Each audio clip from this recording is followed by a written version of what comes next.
that playing of the familiar theme song. Yes, it's time once again to go out to the other coast of the United States, check in with Michael Snyder in Hollywood, California, and typically find out what's happening in the movies. Hello, Michael.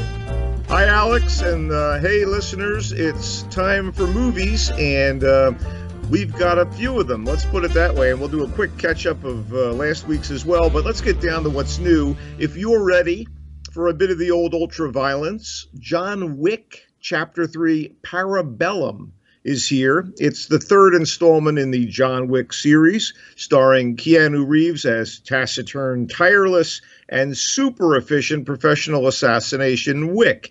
And this, like the other two films in the series, is like a veritable kick in the head. And I mean that in the best way. The first Wick movie gets going when the retired Wick is forced back into the killing business after enemies conspire to ruin his life and, as a coup de grace, kill his dog. And everything after that, including this third movie, is one wild and elaborately choreographed, gore-splattered battle between Wick and his assailants, one after another. From John Wick to John 2 and on into this third one, it's nothing but lunacy. In the case of this one, the reason it even comes to fruition is due to a transgression that Wick commits in the second movie involving the series mythology of a worldwide assassins guild, their code of honor, and his killing in a designated no-kill zone. So this puts a multi-million-dollar price on Wick's head and sends every hired gun, random hitman, and psychopath killing machine after our anti-hero. It's probably the best role in Reeves' career because it doesn't require much, if any, acting. It's primarily physical, and Wick is such a cipher with emotions tamped down and only manifested in violent acts that it's ideal for Reeves' often wooden performance style. He's joined by some real actors, though, and they're doing that paycheck thing. Returning players include Ian McShane as Assassin's hotel manager Winston, and Lawrence Fishburne as the mob boss who calls himself the Bowery King, plus Halle Berry and Angelica Houston as two dangerous dames, and Lance Reddick, veteran martial artist Mark Dacascos, and Jerome Flynn, who you may know as Game of Thrones Bronn, as a few more deadly guys. If over 131 minutes of martial arts, gunfights, sword fights, stabbings, necks being slit, and crazy chase scenes is your cup of blood, John Wick 3 will make you squee. It's long and eventually numbing, but it does move at a breakneck pace, and yes, I do believe necks are broken. Not quite so crazy and violent. In fact, the absolute antithesis is The Sun Is Also a Star. It's based on a best-selling young adult romance novel and has a pretty familiar pretty girl meets pretty boy heart to it. The difference here is that the couple meets on a fateful day in New York City, 24 hours before she and her family are going to be deported back to Jamaica, and on the same day, he's going for an interview to help him get into a good college and pursue a medical career. So there's that timely immigration and deportation subplot, and what's also a refreshing change from the conventions of these sorts of movies is that he's a first-generation Korean American and she's Afro-Caribbean. Yay! Inclusive casting. And that gives this freshness that a movie like this might not otherwise have. Directed by Rai Russo-Young and starring a couple of pretty attractive young actors.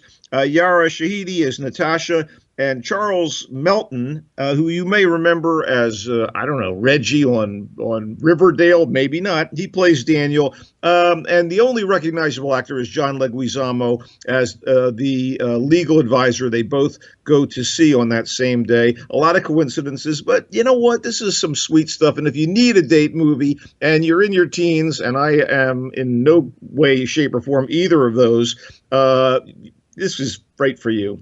A little more important film is Trial by Fire, a docudrama from director Ed Zwick about a death row inmate in Texas who connects with an activist and starts a years-long relationship that may or may not save him from death row. He's accused of setting his own home on fire in 1992, and those children of his, two kids, sweet young kids, die in the fire, and he's accused of murder. And the forensic investigators are not up to snuff, pardon the expression, and he is railroaded into a death sentence.